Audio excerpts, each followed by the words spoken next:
हरे कृष्णा कृष्णा कृष्णा हरे हरे, हरे राम राम राम हरे हरे। श्री गुरुदेव की अहेतु कृपा से हमारा जो ग्रंथ चल रहा है उसका नाम है श्री श्री चैतन्य चैतामृत। श्री श्री चैतन्य चैतामृत ग्रंथ के अंतर्गत हम श्रवण कर रहे हैं मध्य लीला 20वां अध्याय, जिसमें हम आ चुके हैं प्यार संख्या 384 और पेज संख्या 285 पे।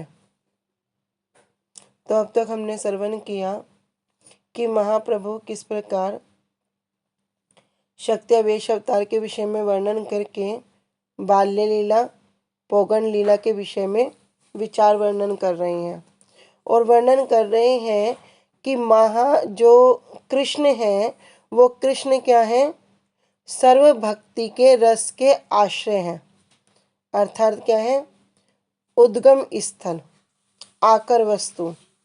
और सभी अवस्थाएं रहने पर भी, बाल्यावस्था पोगण अवस्था रहने पर भी उनकी जो किशोर अवस्था है वो ही श्रेष्ठ है। जितना भी उन्होंने पूतना आदि का वध किया, अगासुर का वध किया, बकासुर का वध किया, 7 साल की अभी छोटी सी आयु में गिरिराज को धारण किया, ये सब लीलाएं क्या है, नित्य हैं और ये नित्य ही चलती रहती हैं। किसी न किसी ब्रह्मांड में, इस जगत में अनंत ब्रह्मांड है, तो किसी न किसी ब्रह्मांड में लीला सदा ही प्रकटित होती रहती हैं। और समस्त लीला क्या है, ये नित्य लीला है। तो भगवान की जो बाल्य लीला है, पोगण लीला है, और उस अवस्था को पार करके वो किशोर अवस्था को प्राप्त तो करते हैं और उन्हीं के अनुरूप में अपनी लीलाएं भी करते हैं, किंतु जो उनकी किशोर अवस्था है उसी अवस्था में वे नित्य ही वर्तमान रहते हैं, नित्य ही विराजमान रहते हैं। अर्थात क्या कि वे कभी भी इससे आगे की अवस्था है, जो यौवन अवस्था वर्ध अवस्था, इसको प्राप्त नहीं करते। तो किशोर अवस्था में ही वे क्या करते हैं, ये जो रास आदि की लीला है इनको प्रकाशित करते हैं।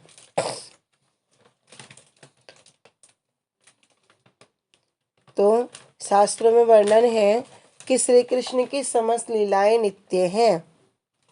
जैसे हमने एक उदाहरण के माध्यम से समझा भी था कि जब दामोदर अष्टकम में हम एक श्लोक श्रवण करते हैं, रुदंतम मुहुः नेत्रम युग्मम मृजंतम कराम्भोज युग्मेन शांतंक नेत्रम, कि अभी यशोदा मैया कृष्ण के पीछे अब छड़ी लेकर भाग रही हैं पिटाई करने के लिए। अब कृष्ण भी डर के भाग रहे हैं। तो वहाँ कहे रुदंतम मुहुः नेत्रम, अब कृष्ण क्या करते हैं, अपनी आंखों को मल मल के रो रहे हैं।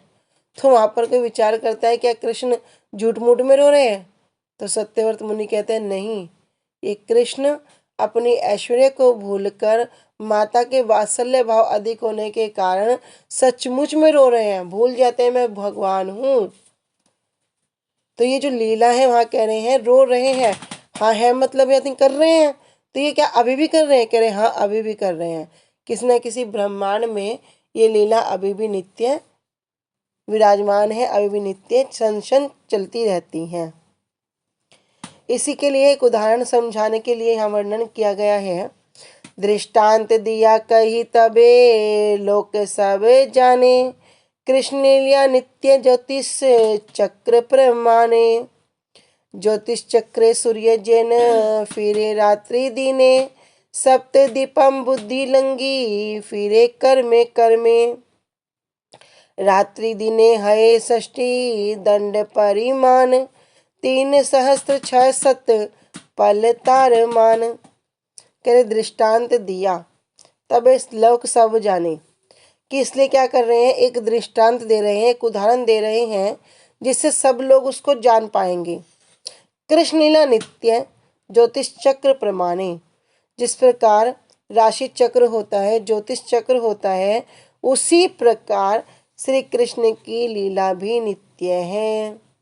कि ज्योतिष चक्र से क्या करेंगे, अभी एक बच्चे ने जन्म ही लिया है, लेकिन ज्योतिष चक्र के आधार पे उसकी सारी कुंडली, उसकी जन्म पत्री क्या करेंगे, पूरा का पूरा एज इट इज बना देंगे और जो जो बनाएंगे वो सब उसके जीवन में होता ही है।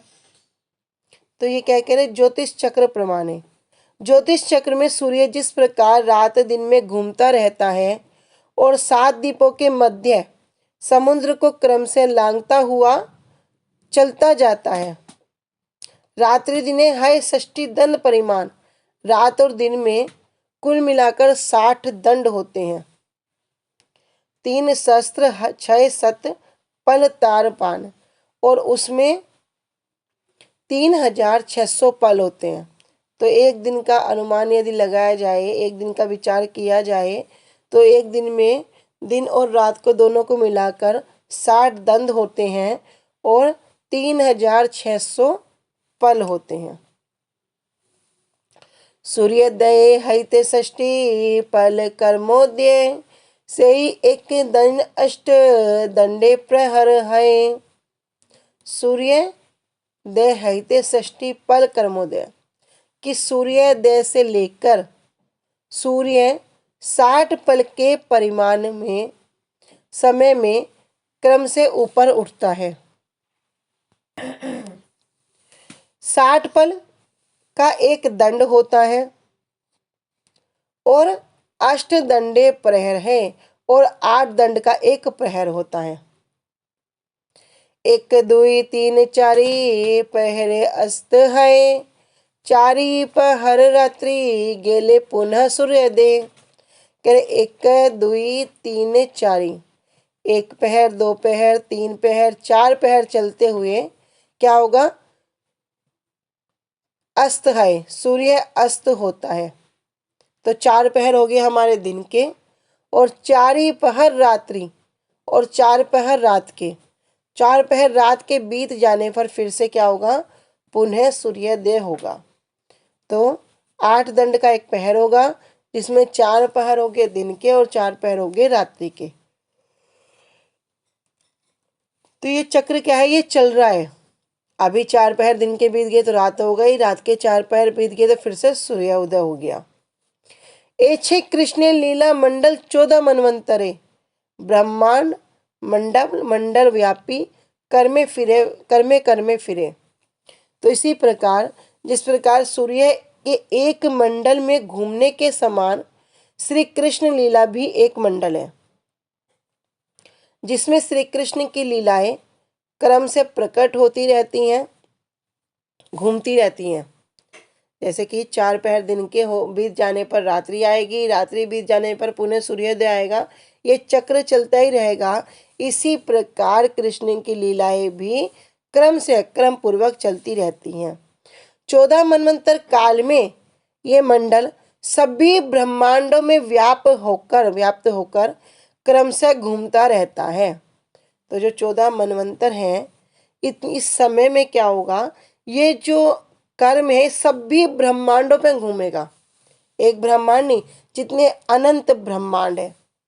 अर्थात श्री कृष्ण की लीलाएं एक के बाद एक ब्रह्मांड में क्रम से जो भी कर्म है, चक्र है, उस क्रम के आधार पर प्रकट होती रहती हैं।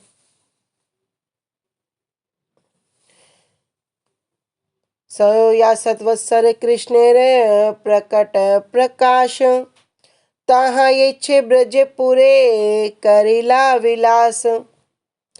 सयोयासत अर्थात 125 वर्षों तक कृष्णेर प्रकट प्रकाश, 125 वर्षों तक श्री कृष्ण की लीला का प्रकट प्रकाश होता है।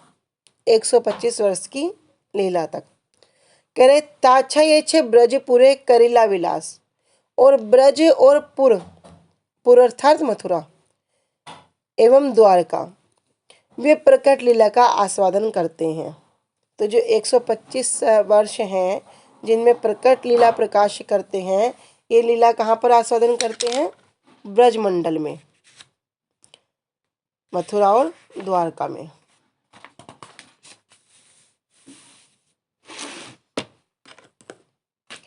अभी आगे कह रहे हैं कि श्री कृष्ण के अवतार की जो लीला है उनकी उपमा किस प्रकार दे रहे हैं, अलाद चक्र की भांति। अलात चक्र प्राय से ही लीला चक्र फिरे, सब लीला ब्रह्मांडे कर में उदय करे। कोई और इस तत्व को वर्णन नहीं कर रहा। वही महाप्रभु जो स्वयं कृष्ण है, वही कृष्ण अभी श्री सनातन गोस्वामी पाद जी के सामने इन लीलाओं को वर्णन कर रहे हैं। तो कह रहे हैं अलात चक्र प्राय, जैसे कोई जलती हुई लकड़ी है, मसाल है, उसको क्या करेंगे, बड़ी तेजी से घुमाएंगे, और तेजी से घुमाने पर जिस प्रकार वो क्या लगता है कि वो जो अलात चक्र एक होने पर भी सब जगह विद्यमान है, सब जगह दिख रहा है। तो घुमाने पर जैसे एक अटूट अलात चक्र, अग्नि का चक्र दिखलाई देता है, उसी प्रकार ही श्री कृष्ण की लीलाओं का चक्र चलता है। समस्त लीलाएं समस्त ब्रह्मांडों में क्रम से उदित होती रहती हैं। तात्पर्य क्या है कि भैया ये भगवान की जो लीला है ये नित्य है। ये जो कर्म पूर्वक जो भी जिस ब्रह्मांड में जिस समय जो लीला होनी है वहाँ पर कंटिन्यू चलती रहती हैं। और ये 14 के जो मनवंतर हैं उस समय में ये संपूर्ण ब्रह्मांड जितने ब्रह्मांड है सब में कर्म पूर्वक चलती रहती हैं। तो ये अलात चक्र को हमने एक बार और श्रवण किया था कि जिस प्रकार जब गोपियों जब रास होता है, रास मंडल में कृष्ण नृत्य करते हैं और सब गोपियों के साथ नृत्य कर रहे हैं, तो सब गोपियों को क्या लग रहा है कि कृष्ण तो मेरे ही साथ अब नृत्य कर रहे हैं। तो वहाँ कृष्ण क्या अनेक है, कह रहे एक होने पर भी अलात चक्र की भांति इस प्रकार वे नृत्य करते हैं कि सब गोपियों को लगता है कृष्ण तो बस मेरे ही साथ में है।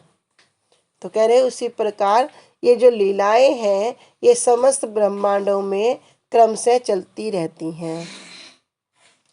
जन्म बाल्य पौगंड कैशोर प्रकाश, पूतना वध आदि करी मोशलंत विलास, कौन ब्रह्मांडे कौन लीला है अवस्थान, ताते लीला नित्य कहे निगम पुराण। कह रहे जन्म बाल्य पौगंड कैशोर प्रकाश और किशोर अवस्था को प्रकाशित करते हुए क्या किया, पूतना वध आदि, उन्होंने क्या 6 दिन के हैं पूतना का वध कर दिया। फिर अगासुर बकासुर कितने कितने वध किए, कितनी कितनी लीलाओं को प्रकाशित किया। कह रहे करते हुए कर्म से पूतना वध आदि करने से लेकर मोशलांत विलास मूसल लीला अर्थात यदुवंश के विनाश तक श्री कृष्ण की जितनी भी लीलाएं हैं, कौन ब्रह्मांडे कौन लीला है अवस्थान, किसी न किसी ब्रह्मांड में इनमें से कोई ना कोई लीला चलती रहती है। कौन कह रहा है, ताते लीला नित्य कहे निगम पुराण। कह रहे कोई साधारण बात नहीं कह रहे, निगम पुराण जो वेद और पुराण है इसमें श्री कृष्ण की लीला को ये नित्य कहते हैं। कोई साधारण व्यक्ति आके मनोकल्पित कोई विषय बात बताने लगे और कोई मूर्ख व्यक्ति उसकी हाँ में हाँ मिलाने लगे तो इस प्रकार क्या करेगा, वो अपने धर्म की हानि करेगा। लेकिन यदि कोई शास्त्र प्रमाण है, जब वेद और पुराण किसी बात की पुष्टि कर रहे हैं, यदि फिर उसे कोई न माने तब भी वो क्या करेगा, वो अपनी हानि करेगा। अरे हाँ, कृष्ण तो बहुत 550 700 5,500 साल पहले आए थे, अभी कहाँ कृष्ण है। कोई ये कहने लगे वो लीला तो थी अभी नहीं है, नहीं, किसी न किसी ब्रह्मांड में आज भी नित्य विराजमान है, आज भी नित्य चल रही है। इसलिए इसकी जो पुष्टि कर रहे हैं, इसको जो प्रमाणित कर रहे हैं, कौन कर रहे हैं, वेद और पुराण श्री कृष्ण को नित्य कहते हैं। गोकुल गोकुल धाम विभु कृष्ण सम, कृष्ण इच्छाए ब्रह्मांड गणे ताहार संक्रम। गोलोक गोकुल धाम, जिनमें गोलोक और गोकुल धाम विभु कृष्ण सम, ये भी क्या है, गोलोक धाम हो या गोकुल धाम हो, दोनों ही कृष्ण सम कृष्ण के समान है। अर्थात श्री कृष्ण की भांति सर्वव्यापक हैं और ऐश्वर्यशाली हैं।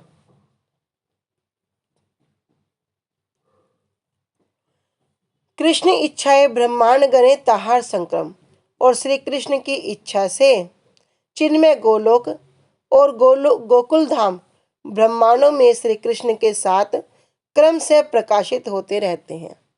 तो अनेक अनेक ब्रह्मांड में ये धाम भी भगवान की इच्छा से प्रकाशित होते रहते हैं। धाम क्या है? स्वयं बलदेव प्रभु क्या करते हैं? धाम रूप में, चामर रूप में, करताल रूप में, मृदंग रूप में, अनेक अनेक रूप में भगवान की सेवा के लिए उपस्थित रहते हैं। कहते हैं ना प्लेटफॉर्म तैयार करना, तो क्या करते हैं? पहले ही धाम रूप परिकर रूप में सबको पहले ही वहाँ पर विराजमान कर देते हैं कि अब प्रभु आकर यहाँ पर लीला करेंगे। अतएव गोलोक स्थाने नित्य विहार, ब्रह्मांड गणेर कर्मे प्रकट तहार। अतएव गोलोक स्थाने, इसलिए श्री कृष्ण की जो लीलाएं हैं ये क्या है? नित्य विहार, गोलोक में नित्य धाम में होती हैं, चिन्मय धाम में होती हैं। और ब्रह्मांड गणेर कर्मे, जो कर्म है उसी कर्म पूर्वक वे ही लीलाएं इस भौतिक ब्रह्मांडों में प्रकट होती रहती हैं। अनुभाष्य। भक्ति सिद्धांत सरस्वती ठाकुर उपाध्याय जी वर्णन कर रहे हैं कि श्री कृष्ण लीला नित्य प्रकट रहती है। अब यहाँ पर एक ही विषय को, एक ही बात को हमें समझना है कि भगवान की लीलाएं नित्य हैं। भगवान की लीला में ये नहीं है कि वो कभी थी या आगे नहीं होगी, वो तो नित्य है। अभी यद्यपि हमारी दृष्टि के गोचर नहीं है, सामने उपस्थित नहीं है, प्रत्यक्ष रूप में दर्शन नहीं कर रहे हैं, किंतु जब कोई धाम जाता है, वैष्णवों के अनुगत्य में उन लीला को श्रवण करता है, दर्शन कैसे करता है? कानों के माध्यम से उन लीलाओं को दर्शन करता है, आंखों से दर्शन नहीं करता। ऐसे तो बहुत बहुत लोग क्या करते हैं? बोलते हैं हम वृंदावन गए थे, हम मथुरा गए थे, हमने जन्मभूमि के दर्शन किए। यदि उनसे कोई पूछो भैया तुमने क्या देखा, तो वे 2-3 चीज ही बताएंगे। किंतु जो वास्तविकता है कि वृंदावन जाकर सप्त देवालयों के दर्शन करने चाहिए, किस प्रकार गोपेश्वर महादेव के दर्शन करने चाहिए, क्या भाव होना चाहिए। गोपेश्वर महादेव क्या है? आज भी वहाँ द्वारपाल के रूप में उपस्थित हैं। उनकी आज्ञा के बिना कोई ब्रज में प्रवेश नहीं कर सकता। तो उनको अभी किसी को बोलो हम 4 धाम दर्शन करके आए, बोले 4 धाम? 4 धाम कहाँ एक दिन में दर्शन कर आए? बोले भैया जो मुख्य जो 4 धाम है वो ब्रज में है, इतनी सुंदर सुंदर लीला है। बोलेंगे ब्रज में 4 धाम है, हमने तो कभी सुने ही नहीं। और वास्तविकता में ऐसा ही होता है। तो दर्शन कहाँ से होंगे? दर्शन कानों के माध्यम से होंगे। तो जब कोई गुरु वैष्णव के अनुगत्य में ब्रज मंडल, क्षेत्र मंडल, गौर मंडल ये दर्शन करता है, तो वास्तव में वो सब उन लीला को अपने हृदयांगम करता है और धीरे धीरे वे लीला उसके हृदय में स्फुरित होने लगती हैं। महाप्रभु की लीला में ऐसी अनेक अनेक हम उदाहरण श्रवण करते हैं कि वो जो ब्राह्मण है गीता का पाठ करता है, लेकिन अभी शुद्ध रूप में पाठ नहीं करता। जितने पढ़े लिखे विद्वान लोग हैं सब उसका प्रयास करते हैं, फिर भी वो गीता का पाठ करना नहीं छोड़ता, एक स्थान पर बैठकर गीता का पाठ करता रहता है। महाप्रभु ये देख के बड़े प्रसन्न होते हैं, बड़े प्रसन्न होते हैं और बोलते हैं कि वास्तव में आपका ये गीता का पाठ करना सार्थक है। तो वो बताता है कि मुझे तो पता नहीं मैं गीता का पाठ करता हूँ या नहीं करता हूँ, लेकिन हाँ मेरे गुरुदेव ने मुझे आज्ञा दी थी कि तुम क्या करो, ये गीता का रोज पाठ करना। और जितनी देर तक मैं पाठ करता रहता हूँ उतनी देर तक क्या होता है, श्री कृष्ण की जो लीलाएं हैं मेरे सामने स्फुरित होती रहती हैं। तो महाप्रभु कहते हैं वास्तव में आपका ही ये पाठ करना सार्थक है। लेकिन वो महाप्रभु कहता है कि जितना मुझे पाठ करने पर प्रसन्नता होती है, जितना मुझे पाठ करने से आनंद मिलता है, जो लीलाएं मुझे स्फुरित होती हैं, वही उससे भी कई गुना सुख मुझे आपके दर्शनों से मिल रहा है। इसका तात्पर्य क्या है? आप वही श्री कृष्ण हैं। अभी तो वो श्री कृष्ण वहाँ पे उपस्थित नहीं है, अभी तो वो जो अर्जुन की जो लीलाएं हो रही है वे उपस्थित नहीं है, फिर भी उनको क्या हो रहा है, वो जो गुरुदेव की आज्ञा है उनकी आज्ञा से जब वो उस पाठ को करते हैं तो उनको साक्षात उन लीलाओं की स्फूर्ति होती है, उन लीलाओं को दर्शन करते हैं। तो दर्शन करना कहाँ से करना भी है, कानों से दर्शन होता है। तो श्री कृष्ण लीला क्या है, नित्य प्रकट रहती है। अनंत ब्रह्मांडों में समय समय पर क्रम से नित्य लीला प्रकट होती है। एक ब्रह्मांड में श्री कृष्ण जन्म लीला आरंभ करके 125 वर्षों तक मूषण लीला के अंत तक प्रकट होकर उस ब्रह्मांड में लीला अप्रकट हो जाती है। श्री कृष्ण की एक क्षण की लीला जब तक ब्रह्मांड में समाप्त होती है तब वही लीला एक अन्य ब्रह्मांड में आरंभ होती है। अब बहुत ही सरल शब्दों में प्रभुपाद जी हमें समझा रहे हैं, वर्णन कर रहे हैं कि भैया ये लीला 125 वर्ष तक है। एक ब्रह्मांड में जब संपूर्ण हो जाती है तो वही लीला दूसरे ब्रह्मांड में उपस्थित हो जाती है, प्रकट हो जाती है, और इस ब्रह्मांड में दूसरी क्षण की लीला आरंभ हो जाती है। इसी प्रकार असंख्य अनंत ब्रह्मांडों में प्रतिक्षण हर पल संबंधित लीला प्रकटित होकर अन्य ब्रह्मांड में फिर उसी क्षण से संबंधित लीला का उदय होता है। इसके उदाहरण में हमने जो श्रवण किया कि सूर्य के भ्रमण मार्ग अर्थात ज्योतिष चक्र के जो भ्रमण है वो कहा गया है। अनंत ब्रह्मांड में श्री कृष्ण की असंख्य लीलाएं क्रम से उदित होकर अप्रकट हो रही हैं और जीव के ज्ञान से उस अनंत लीला की उपलब्धि संभव नहीं है।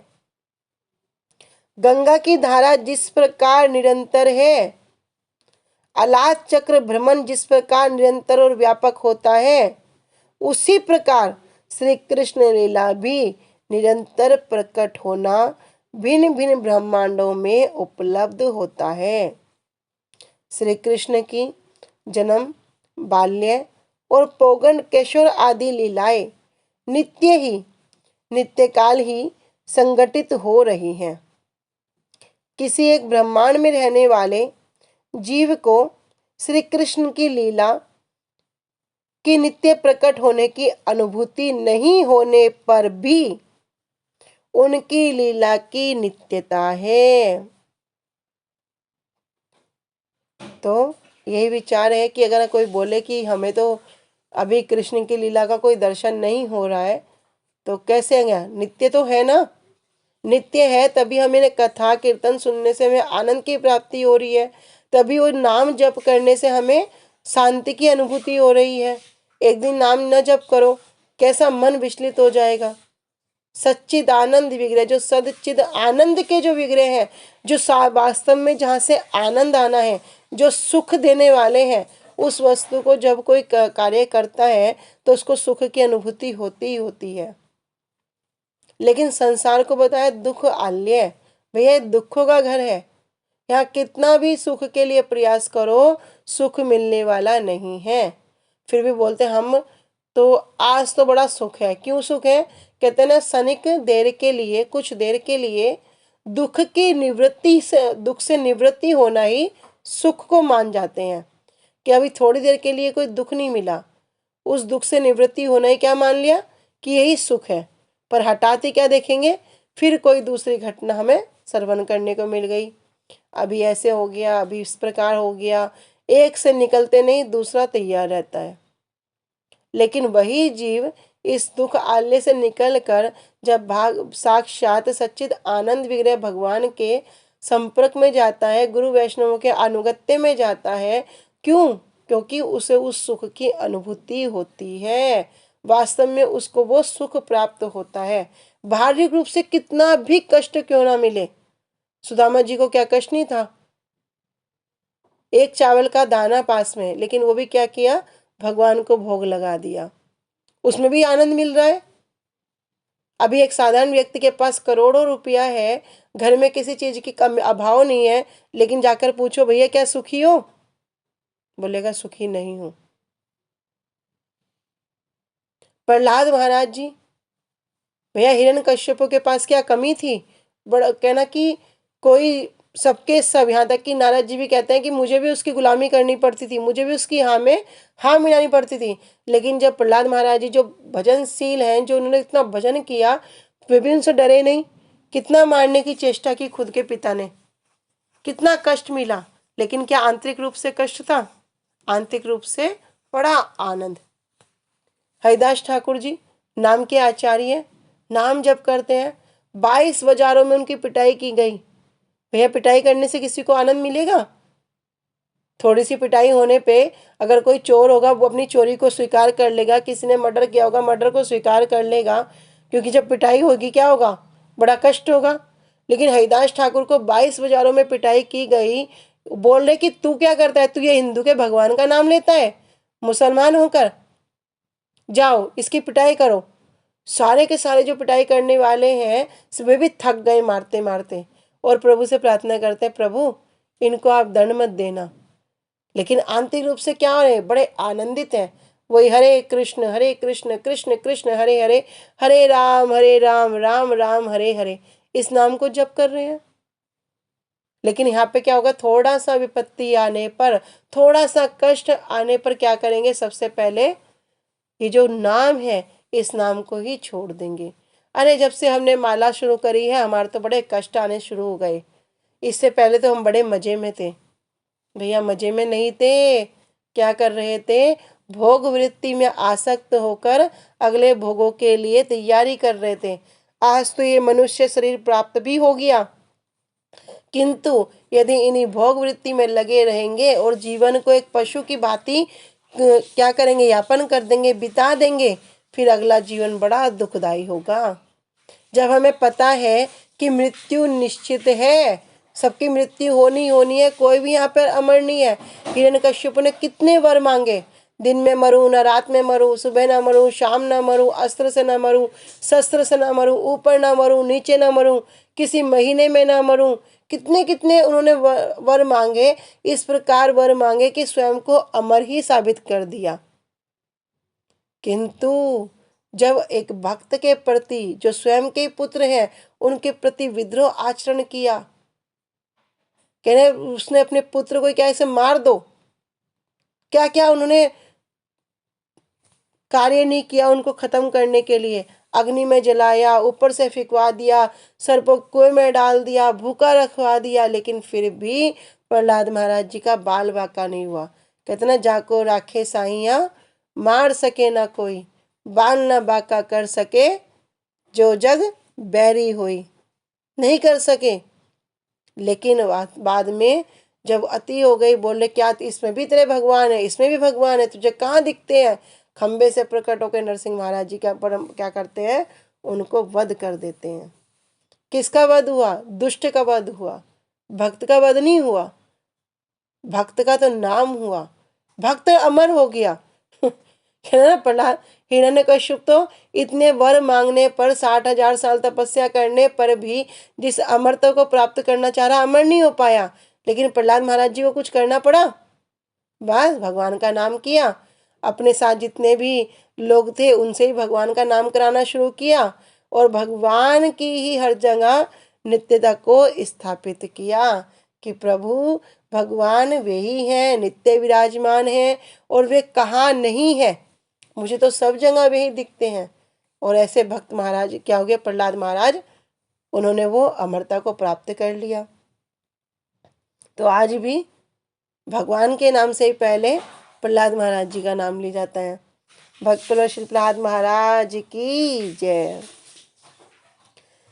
तो कह रही, सभी लीलाओं के एक समय में नित्य प्राकट्य का नाम ही नित्य लीला है, किंतु परपंच में कर्म पूर्वक ही लीलाओं का प्राकट्य होता है। उस समय अन्य अन्य लीलाएं अन्य ब्रह्मांडों में प्रकट होती है, इसलिए किसी एक ब्राह्मण में किसी एक ब्रह्मांड में एक ही समय उसका नित्यत्व दिखलाई नहीं देता। वास्तव में लीला नित्य है। 14 मनवंतर अर्थात कल्प के निर्दिष्ट काल में किसी एक ब्रह्मांड में क्रम पूर्वक श्री कृष्ण लीला मंडल पुनः घूमता है। जिस प्रकार सूर्य 4 दंड दिन के व्यतीत हो जाने पर रात्रि आती है और रात्रि के जो 4 पहरे में व्यतीत हो जाने पर पुनः सूर्योदय होता है, उसी प्रकार क्या कह रहे हैं कि ये जो श्री कृष्ण लीला मंडल भी पुनः घूमता है, इसलिए लीला अनित्य नहीं है। अन्य किसी ब्रह्मांड में चल रही नित्य लीला हमें दिखलाई नहीं पड़ती। यह कहकर इस ब्रह्मांड के जो लोग हैं इस नित्य लीला की उपलब्धि करने में समर्थ नहीं होते। इसलिए वेद, पुराण आदि नित्य लीला की बात ही कहते हैं। गोलोक की नित्य विहार स्थली क्रम से ब्रह्मांडों में प्रकट होती है। श्री विश्वनाथ चक्रवर्ती ठाकुर ने स्वरचित राग वर्तम चंद्रिका के द्वितीय प्रकाश में उज्ज्वल नीलमणि तद भाव बद भरागा ये जनास्ते श्लोक की टीका में लिखा है कि जो ब्रजवासियों के विशेष भाव में अनुरक्त होकर साधन में रत रहते हैं वे उत्कुंठा के अनुरूप उसके योग्य अनुराग को प्राप्त करके अकेले अथवा 2-3 जन एक साथ समय समय पर ब्रज भूमि में आविर्भूत होते हैं। देखो कितनी सुंदर बात श्री विश्वनाथ चक्रवर्ती ठाकुर जी वर्णन कर रहे हैं। क्या कह रहे हैं कि जो ब्रजवासियों के विशेष भाव में अनुरक्त होकर साधन में रत रहते हैं। तो हमने पहले भी श्रवण किया, भैया उपासना करनी है तो कैसे करनी पड़ेगी? ब्रज गोपियों के जैसी। रम्या काचित उपासना ब्रज वधूर वर्गेन या कल्पिता। तो उस ब्रज भाव में, वो जो ब्रज भाव है उसी भाव में अनुरक्त होकर उनके अनुगत्य में स्वीकार करके उस साधन में जो रत रहेंगे और जितनी जिसकी उत्कंठा होगी उसके योग्य क्या करेंगे? उसी अनुराग को प्राप्त करेंगे, चाहे वो अकेले हों या 2-3 जने एक साथ समय पर हों, एक ही समय पर हों। तो वे क्या करेंगे? उस ब्रज भूमि में आविर्भूत होते हैं। यहाँ पर अनुरागोद अर्थात रागानुग भजनोचित उत्कंठा स्थायी भावगत अनुराग नहीं है। क्यों? क्योंकि साधक की देह में अनुराग की उत्पत्ति असंभव है। हमने श्रवण किया था ना, राग अनुराग मान प्रणय ये सब। ब्रजे भवन, ब्रज में आविर्भूत हुए हैं थे। इसका अर्थ यह है कि श्री कृष्ण के अवतार काल में नित्य प्रियाएं जिस प्रकार से आविर्भूत होती हैं उसी प्रकार साधन सिद्ध गण भी गोपियों के गर्भ से आविर्भूत होते हैं। जो कौन है? साधन सिद्ध, जो साधन को सिद्ध कर चुके ऐसे गण गोपियों के गर्भ से आविर्भूत होते हैं। उसके बाद नित्य सिद्धाओं के संग की महिमा उक्त गोपी देह में स्नेह मान प्रणय राग अनुराग महाभाव समूह उत्पन्न होते हैं। क्यों? क्योंकि पूर्व जन्म में उक्त साधक देह में उनकी उत्पत्ति संभव नहीं होती। साधक देह एक हो गया साधक और एक है साधन। वो साधन क्या होगा? जब साधन सिद्ध हो जाएंगे। लेकिन अभी स्थिति कैसी है? अभी है साधक। अभी हम साधक हैं, उस साधन को करने की चेष्टा में अग्रसर हैं, करने के प्रयास में रत हैं। तो कह रहे जब ये साधक देह के नष्ट होने के समय ही उस प्रेमवान भक्त को चिद आनंद में गोपी देह प्रदान की जाती है और उसी सिद्ध देह में ही योग माया वृंदावन की लीला के प्रकट प्रकाश के समय श्री कृष्ण परिकरों के आविर्भाव के समय उस भक्त को गोपी के गर्भ से उत्पन्न कराती है।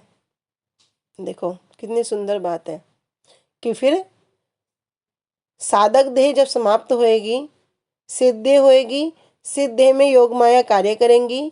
वे क्या करेंगी? उस भक्त को गोपियों के गर्भ से उत्पन्न कराएंगी। यहाँ पर काल के विलंब की गंध मात्र भी नहीं है, क्योंकि प्रकट लीला का भी विच्छेद नहीं है, अर्थात वह निरंतर है।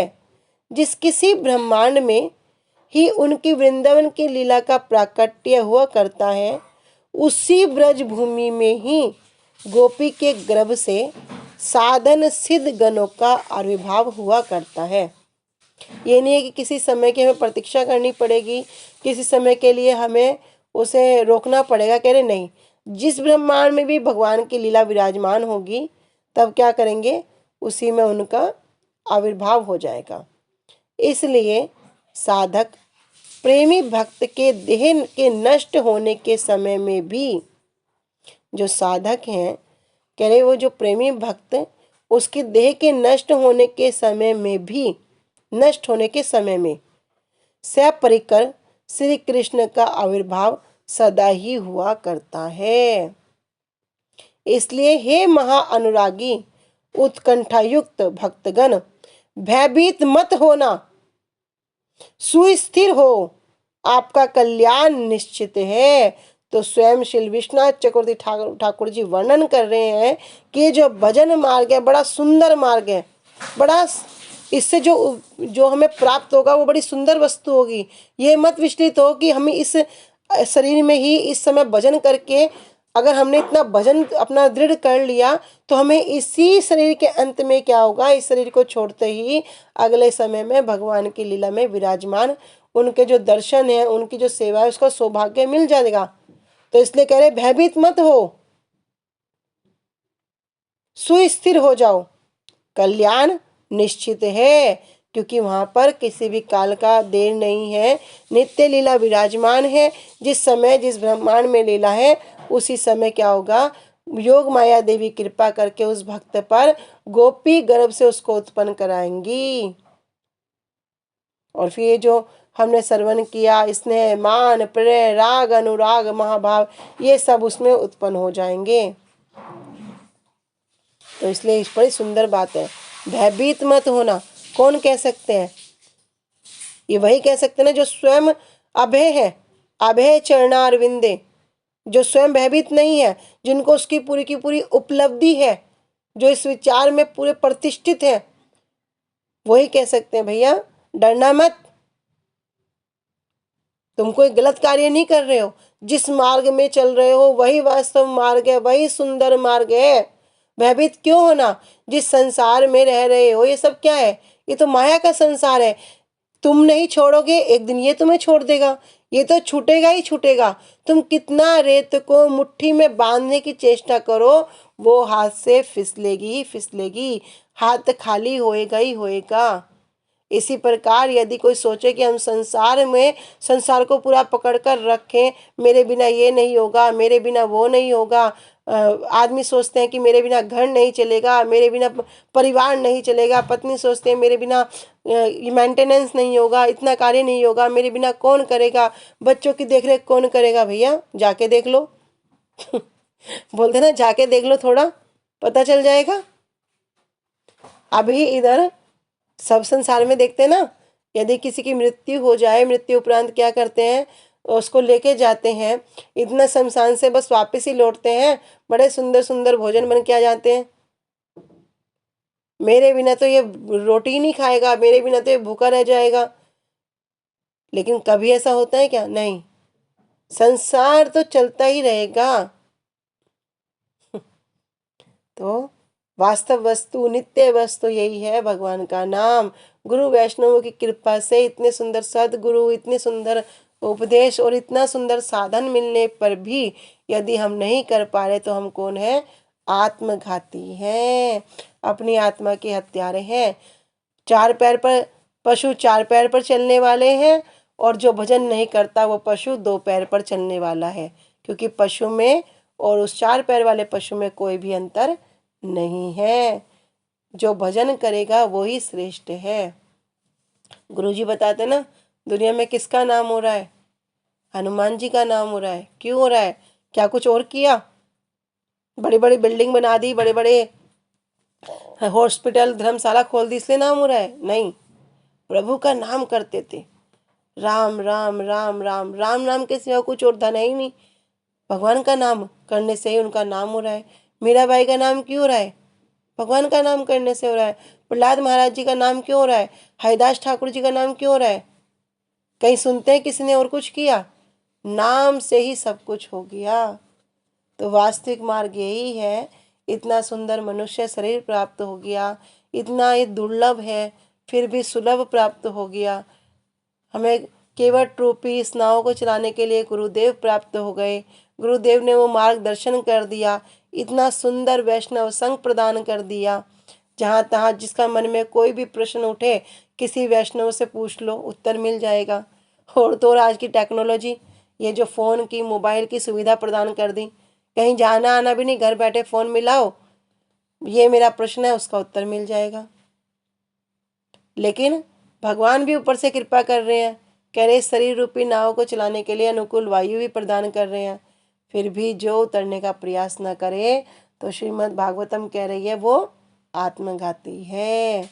इसलिए विश्वनाथ चक्रवर्ती ठाकुर जी कह रहे हैं, भयभीत मत होना, सुस्थिर हो जाओ, आपका कल्याण निश्चित है।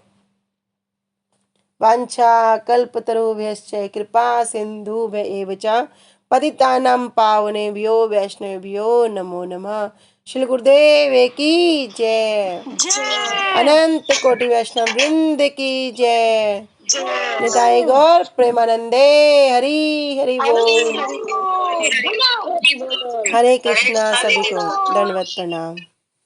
हरे कृष्णा दीदी।